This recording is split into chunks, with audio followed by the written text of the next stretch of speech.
সভ্যতার আদি থেকে এখন পর্যন্ত জনগণের বসবাস সভ্যতার দালানের বাইরে। সেই কাঠামোতে জনগণ ঢুকতে পারে না। ঢুকতে না দেওয়ায় সমাবিশেষ তারা রাগ করে, রাগ করে কাঠামো চূর্ণ করে। ধ্বংসকর্ম শেষ হলে জনগণ সরে যায়, নতুন দালান তৈরি হয়, জনগণ বাইরে রয়ে যায়। 24-এর পর থেকে বর্তমান সময় পর্যন্ত ঘটে যাওয়া সকল ঘটনাগুলো পর্যবেক্ষণ করলে এই কথাগুলোর গুরুত্ব অনুভব করতে পারবেন।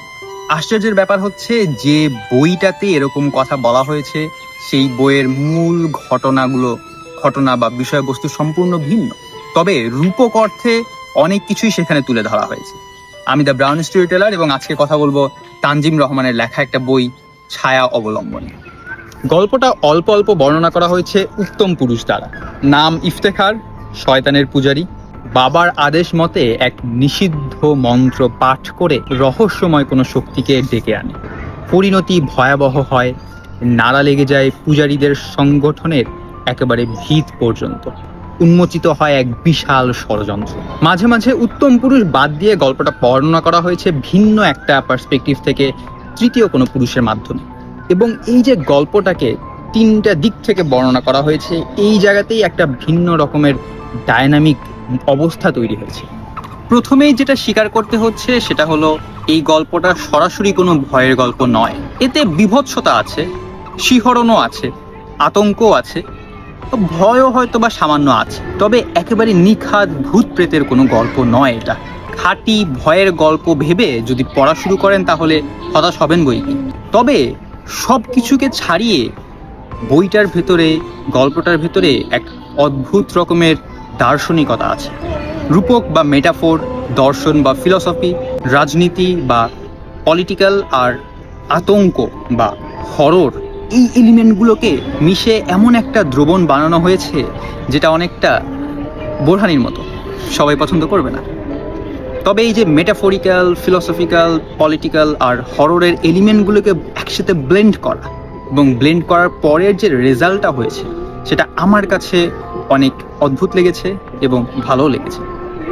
তবে এখানে ভালো লাগার ভাবটাকে এক কথায় পুরা বইটা ভালো লেগেছে বলে দিলে একটু বেমানান হবে। পুরা বইয়ের সব কিছু আমার পছন্দ হয়নি, কিছু কিছু জিনিস ভালো লেগেছে সত্য, কিছু কিছু জিনিস নিয়ে আমি অনেক চিন্তা ভাবনায় ছিলাম এবং আমার কাছে মনে হয়েছে যে লেখকের লেখার একটা পরিবর্তন আসছে। এই পরিবর্তনটা সবাই পছন্দ করবে না, খুবই স্বাভাবিক। এই পরিবর্তনটা আমারও পার্সোনালি খুব পছন্দ হচ্ছে, ব্যাপারটা এরকম না, তবে এই পরিবর্তনটা লেখককে বহুদিন বাঁচিয়ে রাখতে হেল্প করবে। গল্পের চরিত্রায়ন নিয়ে অনেক ধোঁয়াশা করা হয়েছে। 128 পৃষ্ঠার এই বইটাতে বহু চরিত্রের সমাবেশ হলেও কোনো চরিত্রকে বিশেষভাবে গুরুত্ব দেওয়া হয়নি।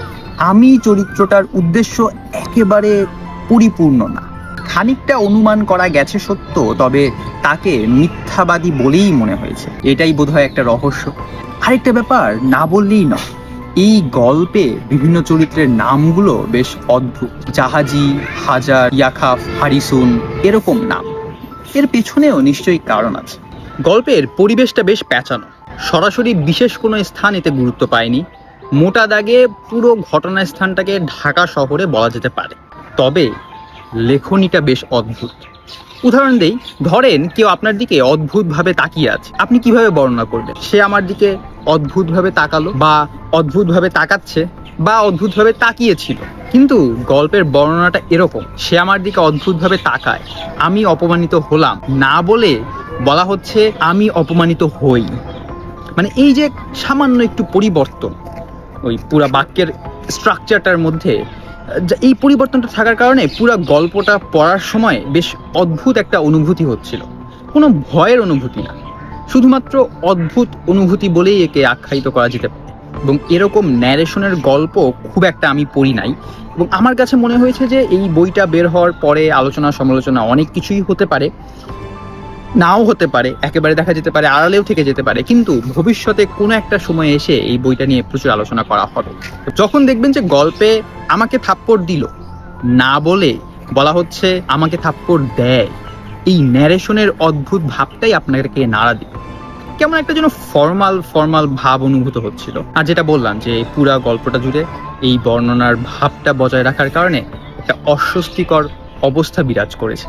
লেখক ইচ্ছে করেই এই ভাবটা আনতে চেয়েছেন কিনা এটা বলাটা খুব মুশকিল, তার কারণ লেখকের অন্যান্য থ্রিলার বই যখন পড়েছি তখন মনে হয়েছে যে তিনি যদি থ্রিলারের পার্সপেক্টিভ থেকে থ্রিল রেখে বর্ণনা করতে চাইতেন তবে সেটা তিনি পারতেন, এবং তার লেখার যদি প্রকাশকাল অনুযায়ী যদি ক্রমান্বয়ে সিরিয়াল ধরে পড়তে থাকেন তাহলে বুঝতে পারবেন যে ক্রমান্বয়ে তার লেখার বর্ণনা করার ধরনটা কেমন যেন একটু অদ্ভুত থেকে অদ্ভুততর দিকে পরিবর্তিত হচ্ছে।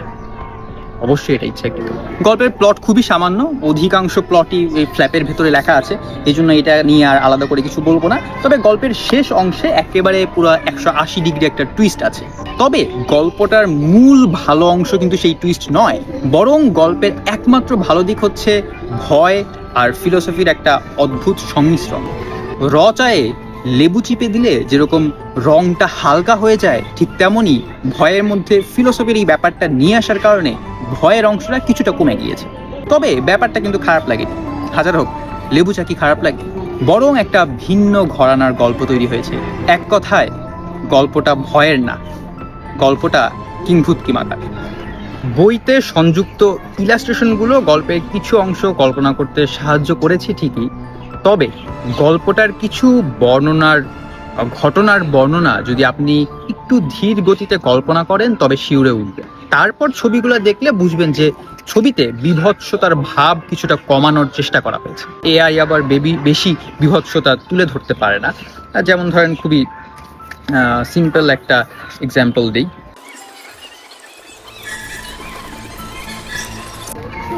এই ছবিটার পেছনের মূল কারণ হচ্ছে এই যে ব্যক্তিটা, সেই ব্যক্তি নিজে নিজে একটা ধারালো ছুরি দিয়ে নিজের দুইটা হাতকে কেটে বদ্ধ রুমের দুই পাশে ছড়িয়ে দেয়, মানে ছিটকে ফেলে দেয় একটা ফাঁদ বানানোর জন্য, এবং তারপরে বাকি যে আঁচড়ের দাগগুলো সেগুলো তার নিজের বানানো।